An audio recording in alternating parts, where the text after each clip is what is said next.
Hello, this is Anna Marie Askin Evans with Center for Holistic Psychotherapy, and welcome to our YouTube channel, the Center for Holistic Psychotherapy. I'm a licensed professional counselor, a licensed marriage and family therapist, and a certified grief counseling specialist.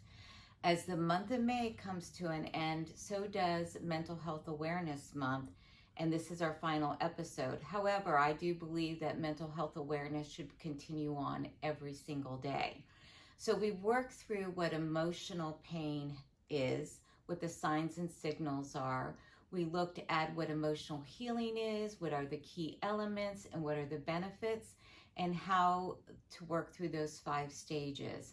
Now we're in the final episode, which is how do we create more in our life, especially after experiencing trauma, loss, or any type of emotional pain. So in this final episode, we're now moving to create more in our life as we journey through the healing process of healing, growing, and creating more. We are on the path to creating more meaning, more purpose, and really value in our lives. On this pathway to creating, we are also healing, so it is a continued process. We will encourage anyone who needs to heal, though, to please reach out for support. Look up a local mental health professional, pastoral counseling, spiritual counseling, someone that can help guide you and give you tools to give you that sense of being able to have personal support so that you can heal, grow, and create and live in the present day. So what we're going to do today is we want to share some of the things that you can do on your own to help to create more in your life. I'm going to always recommend that you go to a mental health professional to give you those tools. But for today, we're going to be working on what can I do to help create value. The first thing is ask yourself, who do I most want to be now? How do I want to live in my life now? We need to also make sure that when we ask that question that we're really being true to ourselves, which means that we're going to have to spend some time with self-reflection on what do I really want? What are my beliefs? What are my values? And how do I want to invest more value in my life along with keeping boundaries? Life may have changed, but it doesn't mean that it has to change us. We heal by changing with it, yet we can remain true to ourselves. Creating more also means we're going to have to look at redefining ourselves and reorganizing our lives to match the present. This doesn't mean that you give up who you are, but more of who you are in this new place. And again, ask yourself, who do I want to be now? There are things that are still going to be so ingrained in us. And so one of the things to think about is when we identify with a healing identity, which is where we know we can tap into our resilience, we know that we can create value. This is really the secret to redefining and restructuring our lives, because we now are learning that we can cope. We've learned how to transform the pain into a new awareness, new wisdom. And when we have that, it helps reduce that distress response. It helps us to regulate our emotions, and we create more for us that helps us move through our lives. It helps us be more motivated to accomplish things, whether they're small or large. We're able to also stay connected to ourselves. And when we stay connected, we create this sense of inner peace. We're able to see our vulnerabilities and to have self-compassion, not only for ourselves, but we open our hearts to other people in a compassionate manner. We learn to stay true to our deeper self, the one that now knows how to cope and create more in their lives, regardless of life circumstances or what life will throw at us. We can motivate ourselves by appreciating, finding ways to improve a situation, whether it's a small thing to improve, whether it's a large thing to improve. There's always a solution. There's always room for improving, even if it's just a little bit. Connecting to the people and the things that we value, along with making sure that we are protecting our well-being and that of others. This is an important one too for us to think about, and sometimes it can be hard.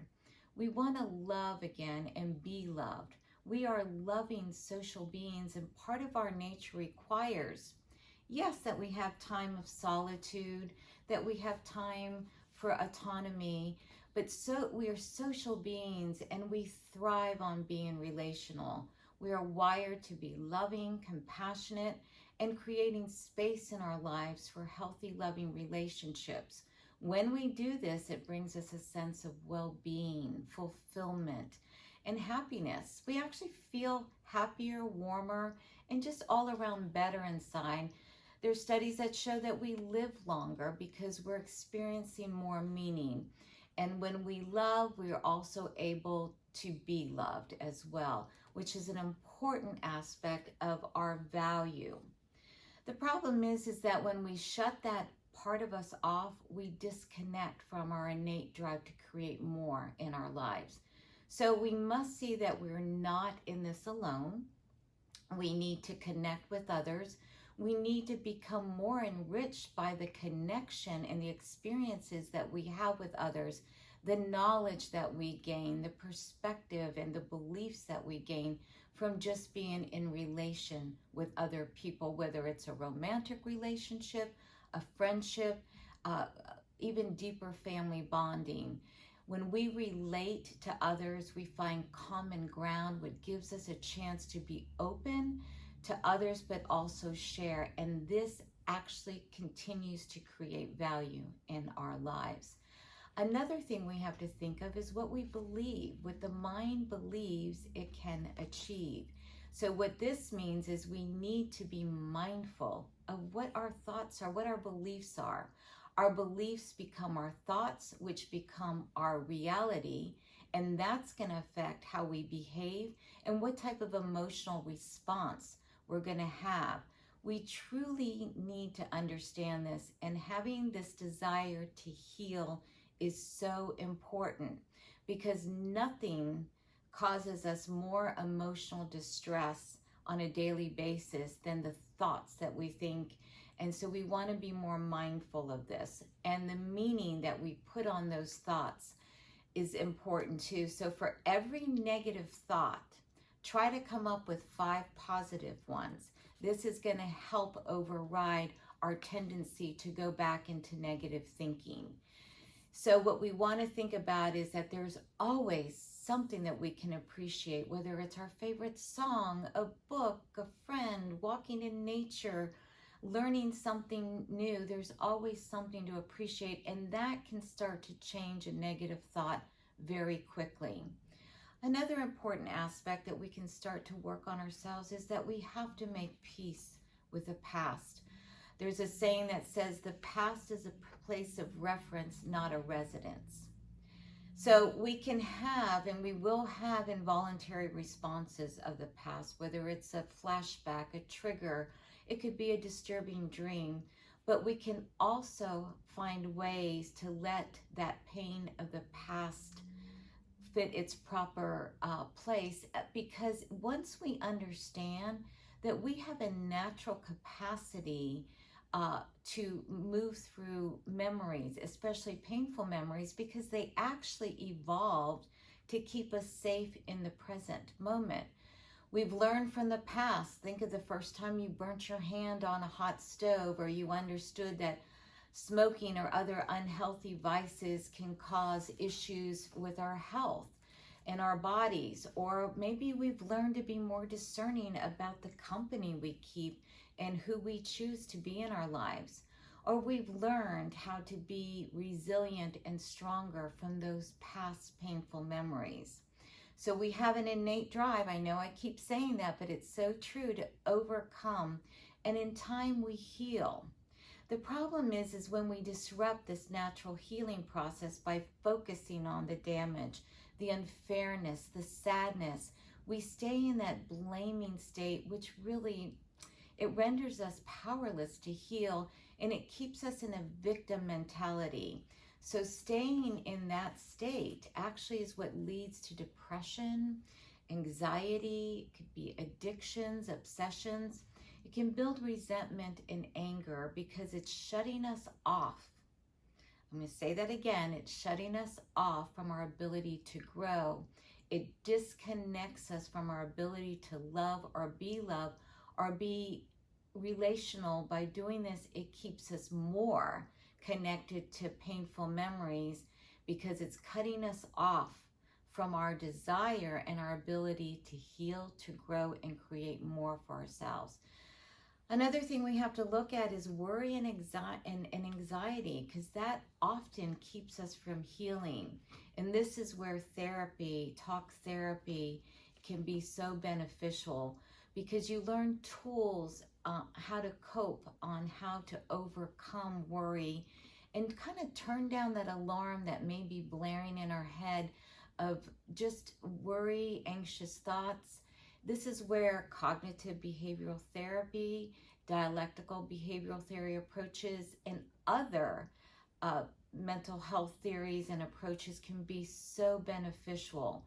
When we find one negative thing to worry about, again, that 5-to-1 ratio, think of 5 times that you have overcome that worry or that sense of feeling anxious. Because what we want to think about is worry and anxiety kind of overestimates the probability of something happening, but it's also greatly underestimating our ability to cope. So when we can think of 5 things, oh yeah, I was able to cope with that, that really helps us move us past that worry. Another thing we can think about is, just take a deep breath. You can also do some grounding by using your senses. I always kind of say stop, look, listen, hear, and observe. If you're somewhere where you can smell the roses, something to ground us in that. The other important aspect is make meaning in our lives. Find meaning in your present every day. What is something that you can appreciate? How can you contribute to the wellness of your family, your friends, your community? Reaching out with compassion for others. Having daily goals is another way of investing in our lives and bringing us value. And this helps us to avoid putting ourselves in devaluing thoughts and devaluing situations. Focus on what's working and what you want. Kind of think of the windshield, what's before you, instead of that rear view mirror. When we have a mindset on what we do have and what's going well, it moves us forward. We focus on what is ahead of us. What's there now, what's ahead of us. When we focus what isn't right and what we're against, it's like a strong wind that keeps pushing us back further and further. So take time out of your day and stop and reflect on what is going well. Take it in segments, take it in chunks, not in the whole. It makes us easier to stay connected to what our purpose and meaning is. And it gives us a little bit more enjoyment. And that's where looking in the mirror is an important thing. And you have to ask yourself, am I being true to myself? Am I being true to my values? Because sometimes with emotional wounding, it takes us off course. And so one way to get back on course is to ask yourself, how do I want to be known in my world? How do I see myself in the world? And how do I want to be viewed and remembered? How can I get what I need? If I need more understanding, I have to be more understanding. If I want to be heard more, I need to listen more. If I want more compassion, I need to be more compassionate. If I want to be loved, then I need to show love. If you feel negative emotions, they're telling you that you're in conflict with your deeper self. Is this really how you want to feel? And is this really how you want to treat others in your life? So it's knowing your emotions, processing them from a valued state. That's going to bring you back in connection to the person you most want to be. We also want to put things into perspective and see the bigger picture. We need to take stock of what our circumstances truly are. Sometimes they're based on past emotional hurts and loss, and that's where we stay stuck because we're coming from that place. This is where we need to see the perspective, where we are now, and when we do this, it helps us change our narrative. We might have to pivot, we might have to redefine, and many times we have to look at the picture based on today's reality, not the past. We need, again, to be open to the desire, the wanting to heal. When we heal, we start to problem solve. Part of problem solving helps us grow through the problem. We also learn to grow because we're starting to look at the perspective. We're starting to see the whole picture, and this is what can improve our circumstances. When we do this, the results of those improvements, we feel emotionally better. Emotional healing requires that we take real action in the real world in our present day. Stay tuned for more self-care tips. Thank you.